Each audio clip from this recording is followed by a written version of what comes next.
এটা এখন এদেশে বাড়ছে। আমি যেটা বলতে চাই কোরআন দিয়ে ওইটাও না বুঝে উল্টা দিকে নিয়েছে রাজনীতি মনে করে। দ্বিতীয় নম্বরে নবী কোরআন দিয়ে যখন আপনি উপদেশ দেবেন, দেখবেন অনেক ইবাদত বন্দেগী বাংলাদেশ পৃথিবীর ময়দানে মনে করেন চালু করা আছে, যেগুলো আসলে ইবাদত না, মানুষ বানিয়েছে।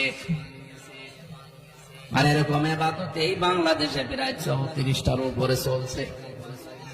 কোন দলিল নেই, আন্দাজে বানিয়ে বানিয়ে মনে করে বাবা করেছে, দাদা করেছে, করতেছে। কিন্তু কোরআনের তাফসীর করতে গেলে ওগুলো টিকবে না, খসে পড়ে যাবে। কারণ তাফসীর মানে খুলে ফেলা। তাফসীর মানে কি? আবরণ দিয়ে ঢাকা আছে, আবরণ তুলে ফেলা। আবহমান কাল থেকে যে নিয়ম নীতিগুলো মানুষ ইবাদত মনে করে করছে, ওগুলো যখন টিকবে না, ওই এলাকায় যারা আপনাকে নিয়ে এসেছিল ওরা হাদিয়া তোফা নজর নেওয়াজ করে দূরের কথা, ওরা তখন মন খারাপ করে ওটা বন্ধ করে দিতে পারে। এই জন্য নবীজিকে আল্লাহ জানিয়েছেন, হে নবী, কোরআন দিয়ে সতর্ক করার সময় আপনি যেন ভয় পাবেন না। না জানি সঠিক কথা বললে আমার দাওয়াত আবার বন্ধ হয়ে যায় কিনা, আমার হাদিয়া তোফা নজর নিয়াজ বন্ধ করে আবার তাড়া দেয় কিনা। কোন ভয়, কোন সংকীর্ণতা মনের ভেতরে রাখবেন না। আমরা এই দুইটা জিনিস সামনে রেখে তাফসীরে প্রবেশ করব ইনশাআল্লাহ। দরুদ আর সালাম পড়ছি আমাদের নবী মুহাম্মদুর রাসূলুল্লাহ সাল্লাল্লাহু আলাইহি ওয়াসাল্লামের প্রতি। আমার প্রতিটি কথার পেছনে একটা করে শিক্ষা বের হবে যদি খেয়াল করে। যারা আমি তো আদর্শ পেয়ে আমরা খুশি না, বেজা খুশি আছি তো?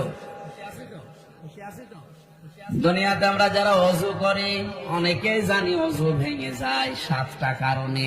কয় কারণে? এর একটা কারণও যদি আপনার ভেতরে দেখা যায়, প্রকাশ পায়, আপনার ওই ওযু দিয়ার নামাজ। আরো জোরে বলেন।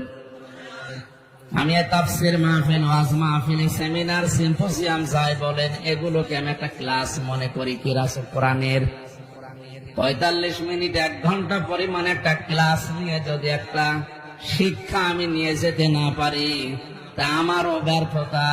আপনি এত কষ্ট করে এসেছেন, আপনারও এই সময় নষ্ট।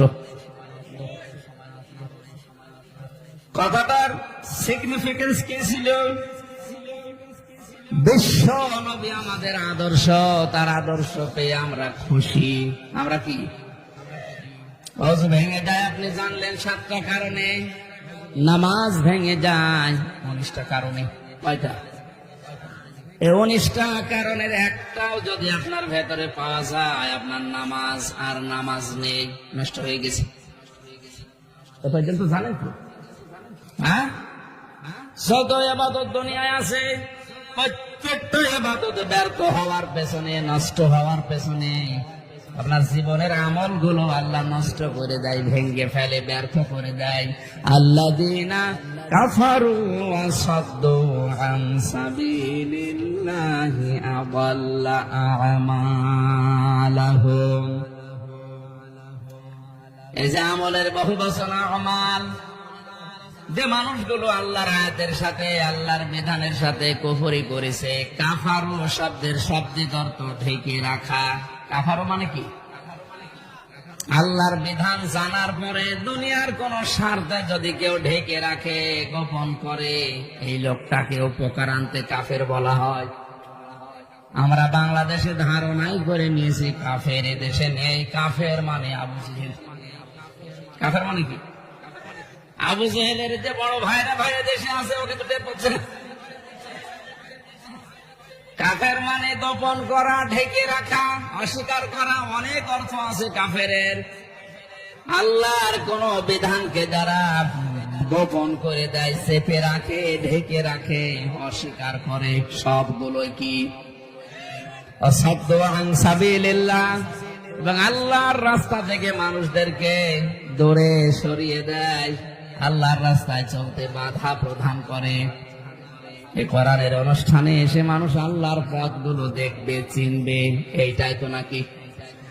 আসতে বলে এ পথে আসতে যারা বাধা দিয়েছে, প্রতিবন্ধকতা সৃষ্টি করেছে, আদাল্লা আমালাহুম, আমি আল্লাহ নিজে তাদের আমলকে সব নষ্ট করে দিয়েছি। শব্দটা যদি যারা গ্রামার মধ্যে জিজ্ঞাসা করেন, আদাল্লা ইউদিল্লু বাবে ইফআল, যদি দল্লায় আলিফটা না দিয়ে যদি দল্লা শব্দ থাকতো, দল্লা ইয়াদিল্লু, তাহলে বাংলা অর্থ হতো আপনি নিজেই নিজেকে গোমরা করে ফেলেছেন।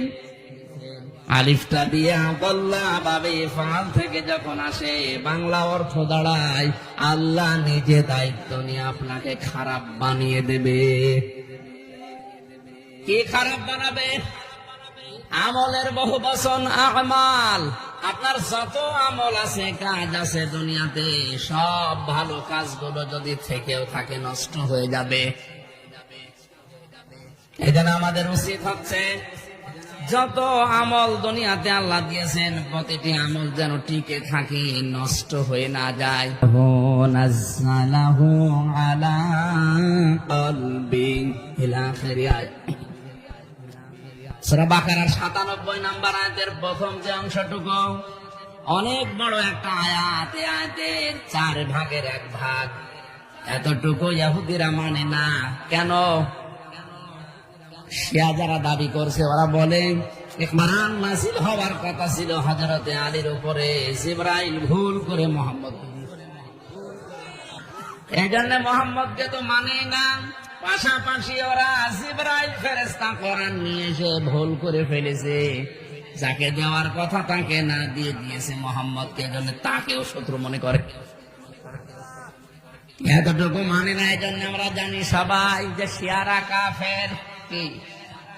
শিয়াদের ভেতরে 7টা গ্রুপ আছে, একটা গ্রুপ প্রকাশ্য কুফরি করে, আজকে মানে না ওরা। খেয়াল করে শোনেন,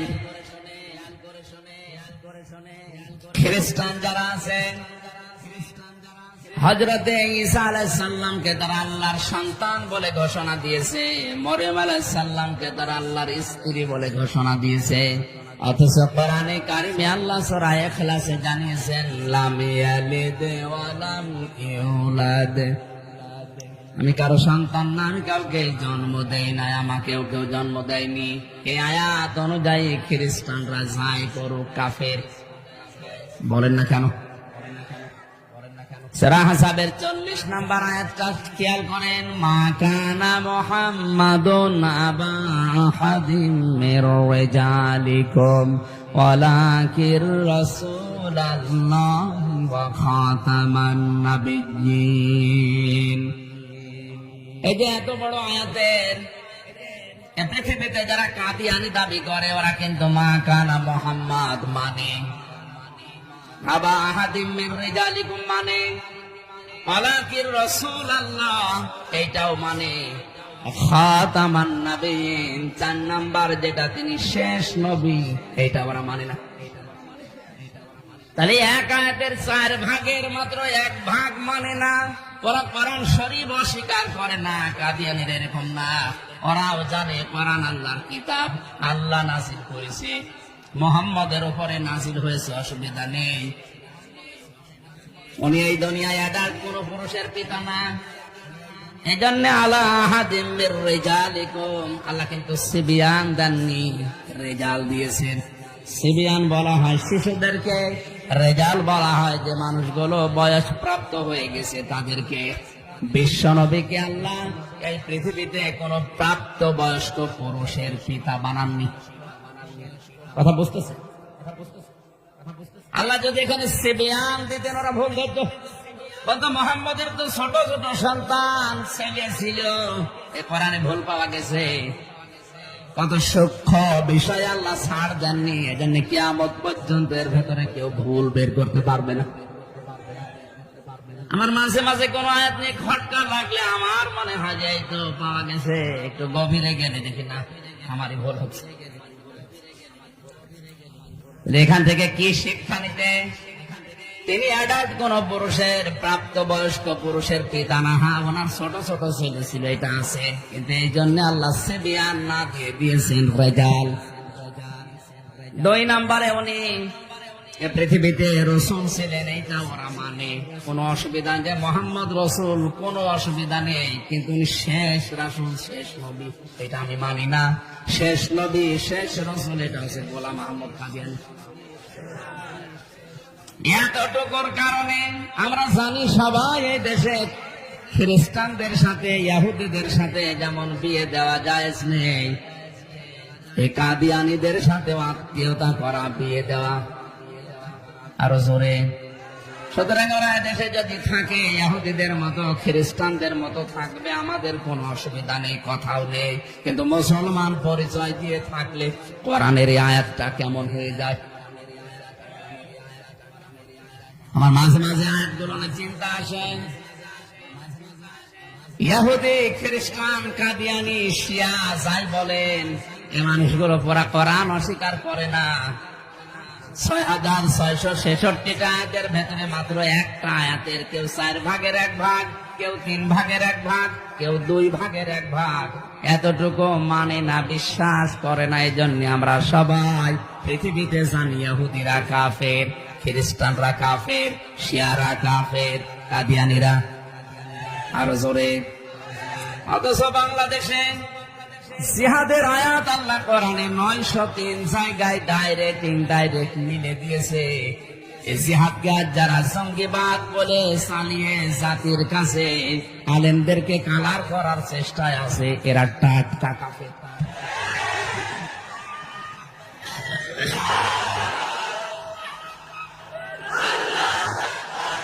বসেন। জিহাদ একটা ইবাদত, আপনি না করতে পারেন সেটা আলাদা, কিন্তু এটা যারা করতে চায় আপনি তাদের পেছনে এভাবে লেগে আছেন। অথচ ইহুদিকে আপনি দেখলেই কাফের মনে করেন, খ্রিস্টানকে দেখলেই কাফের মনে করেন, শিয়া দেখলেই কাফের মনে করেন, কাদিয়ানি দেখলেই কাফের মনে করেন। আপনি যে নিজে কাফের বাপ হয়ে গেছেন, আপনি টের পাচ্ছেন। ওরা মাত্র একটা আয়াতের 4 ভাগের 1 ভাগ মানে না, আপনি ফতোয়া দিচ্ছেন কাদিয়ানি কাফের, ওর সাথে আত্মীয়তা জায়েজ নেই। আপনি 903টা আয়াত মানেন না, কথা বলেন না। বিশ্বনবী মুহাম্মদুর রাসূলুল্লাহ সাল্লাল্লাহু আলাইহি ওয়াসাল্লামের কথা বলছিলাম। পৃথিবীতে প্রতিটি ইবাদত তিনি শিখিয়েছেন আর বলেছেন এইটা করলে তার ইবাদত ভেঙে যায়, নষ্ট হয়ে যায়। নামাজ ভেঙে যায় কয়টা কারণে? আরো জোরে। ওযু ভেঙে যায় কয়টা কারণে? এরকম হজ ভেঙে যায়, যাকাত ভেঙে যায়, আপনার আমল ভেঙে যায়। সবগুলো ভাঙার কিছু না কিছু কারণ আছে। নবীজি বলেন পৃথিবীতে মানুষ জান্নাতে যাবে যেটা নিয়ে তার নাম ঈমান, ঈমানও ভেঙে যায় 10টা কারণে। ঈমান ভেঙে যায়, নষ্ট হয়ে যায় কয় কারণে? এখানে যারা আছেন আমার যতটুকু বিশ্বাস, এখানে কোনো বেঈমান নেই, থাকলে এখানে আসতেন না। এখন আপনার ঈমান আছে না গেছে, না ভেঙে গেল, ব্যর্থ হয়ে গেল, নষ্ট হয়ে গেল, এটার খোঁজ নেওয়ার দরকার নেই। আরো জোরে। হযরতে হুযায়ফাকে মাঝে মাঝে খলিফাতুল মুসলিমিন হযরত ওমর ডাক দিয়ে বলতেন, ভাই নবীজি ইন্তেকালের আগে তোমার কাছে একটা লিস্ট দিয়েছিল গোপনে, মদিনাতে কারা কারা মুনাফিক ওই লিস্টের ভেতরে লেখা আছে, একটু দেখো তো ওই লিস্টের ভেতরে আমি ওমরের নামটা আছে কিনা। ও বাংলার মুসলমানেরা, যে লোকটাকে জিন্দা অবস্থায় নবীজি জান্নাতের গ্যারান্টি দিলেন, আকাশের তারকার চাইতে যার দুনিয়াতে নেকির কাজ বেশি, কারণ রাস্তা দিলে হেঁটে গেলে 40 দিন শয়তান রাস্তায় যেতে ভয় পেত। এত কথা তার নামে শুনি, কোন নবী দুনিয়ায় আসবে না। যদি নবী আল্লাহ কাউকে পাঠাতেন, হযরত ওমর নবী হয়ে যেতেন। এত কিছু যার নামে শুনছি, এ লোকটা কিয়ামতে এত বেশি ভয় পেতেন মরণের পরবর্তী জীবন সম্পর্কে। আমি তার জীবনীটা পুরা পড়েছি, একটা জায়গায় আমার কাছে আশ্চর্য মনে হয়ে গেছে, কোন পর্যায়ের লোক ছিলেন। আমি শিক্ষার জন্য কয়েক মিনিটে বলছি, খুব নীরব ভাবে শুনবেন। হযরত ওমর তার ছেলে আব্দুল্লাহ ইবনে ওমরকে ভর্তি করলেন মাদ্রাসায়। প্রধান বিচারপতি ওই সময় হযরতে আলী তার ছেলে হাসান হোসাইনকে দিলেন মাদ্রাসায়। হোসাইন ছোট মানুষ, বারবার কলম ফেলে দেয় আর বলে, আব্দুল্লাহ তুলে দাও। একবার, দুইবার, তিনবার তুলে দিলেন। হযরতে আব্দুল্লাহর মন খারাপ হয়ে গেছে, আমি প্রেসিডেন্টের ছেলে আর প্রধান বিচারপতির ছেলে, ওর উপরে আমার মর্যাদা, আর আমারে বারবার কলম তুলতে বলে, আমি কি ওর চাকর? বলেই ফেললেন, আমি কি তোমার খাদেম চাকর যে বারবার কলম তুলতে বলো? আমি পারবো না। হযরতে হুসাইন ওই সময় বলেছিলেন, তুমি শুধু চাকর না, খাদেম না, তুমি খাদেমের বাচ্চা, খাদেম। বাড়িতে গিয়ে বলছে, আব্বা আমি আর মাদ্রাসায় যাব না। কেন? হুসাইন আমাকে না তোমাকেও গালি দিয়েছে, আমরা নাকি খাদেমের বাচ্চা। তুমি যদি বিচার না করো, হুসাইনের মাদ্রাসা পড়া বন্ধ করে দেব। হযরতে ওমর জ্ঞানী ছিলেন, বিচক্ষণ ছিলেন, বললেন, বাবা আজকে না, জমার দিন হাজারো মানুষের সামনে বিচার করব। খুতবা দিচ্ছিলেন, হঠাৎ করে আলোচনা বন্ধ করে বললেন, হোসাইন সামনে আসো, তুমি আমার ছেলেটাকে গালি দিয়েছো। বলে, হ্যাঁ। কেন দিলে? হযরতে হুসাইন বললেন, খলিফা বুকে হাত দিয়ে বলেন তো, আপনি কি আমার নানার খাদেম ছিলেন না? হযরত ওমরের কথা বন্ধ হয়ে গেছে, চোখের পানি ফেলে দিয়ে বলে, ঠিকই তো, আমি এভাবে ভাবি না, আমি তো আসলে তোমার নানার খাদেম ছিলাম। এই কথাটা কি তুমি একটু লিখে দিতে পারবে? মানে কাগজ নিয়ে আসেন। ছোট মানুষ তো আবেগেই বলেছে, কাগজ নিয়ে আসেন।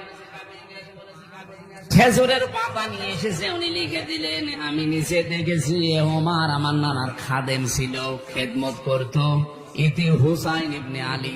সই করে দিলাম। কাগজটা হাতে নিয়ে হযরত ওমর চমা খেলেন, সাহাবীদেরকে বলে, আল্লাহর নবীর সাহাবীরা, বিচার হয়ে গেছে। ছোট মানুষ আব্দুল্লাহ তো বোঝে না, বলে, বাবা তুমি তো এখনো বিচার শুরুই করলে না, কি করে হয়ে গেল? হযরত ওমর বলে, বাবার এই যে বিচার করেছি, এটা দুনিয়া না, মরণের পরেও কাজে লাগবে। আমি যখন মারা যাব, এই কাগজটা আমার কাফনের মাঝে দিয়ে দিও। মরণের পরে আমার জীবনের কিছু যদি আল্লাহর ভালো না লাগে, আমার জীবনের কিছু যদি কবুল না হয়, অন্তত এই কাগজটা তুলে দেখাবো।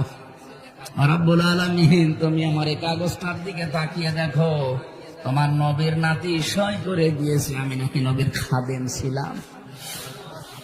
তো সেটাই হলো, তুমি আমাকে মাফ করে দাও। কোন পর্যায়ের ছিলেন তারা? এই মানুষটা মাঝে মাঝে হযরতে হুযায়ফাকে বলতেন, দেখো তো নবীজি যে লিস্ট দিয়েছে মুনাফিকের, ওর ভেতরে আমার নামটা আছে কিনা। হযরতে হুযায়ফা কেঁদে ফেললেন, ডাক দিয়ে বলে, খলিফা কি বলেন আপনি? আপনার নাম মুনাফিকের লিস্টে থাকবে মানে?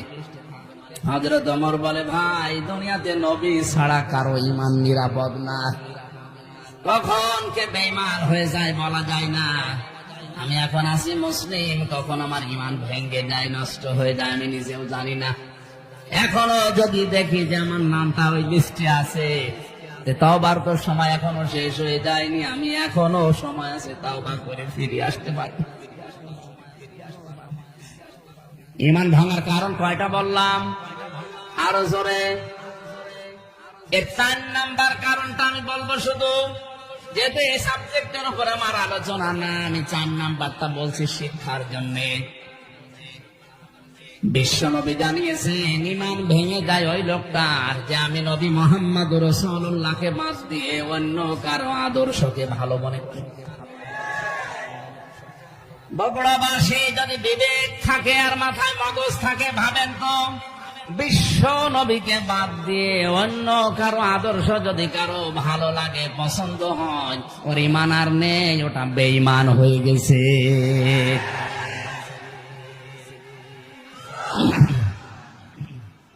একটু একটু কয়েকদিন আগে একটা জরিপ পেয়েছিলাম, এদেশে বিশ্ব নবীকে একমাত্র আদর্শ হিসাবে মেনে চলে মাত্র 15% মানুষ। 100 জনের 15 জন মানুষ এই হিসাবে ইমানের দাবিতে সত্যবাদী, আর বাকি 85 জন সব দাঁড়িয়ে নাড়িয়ে চলছে। আব্দুল্লাহ ইবনে উবাইয়ের নাম শুনলে আমরা ঘৃণা করি।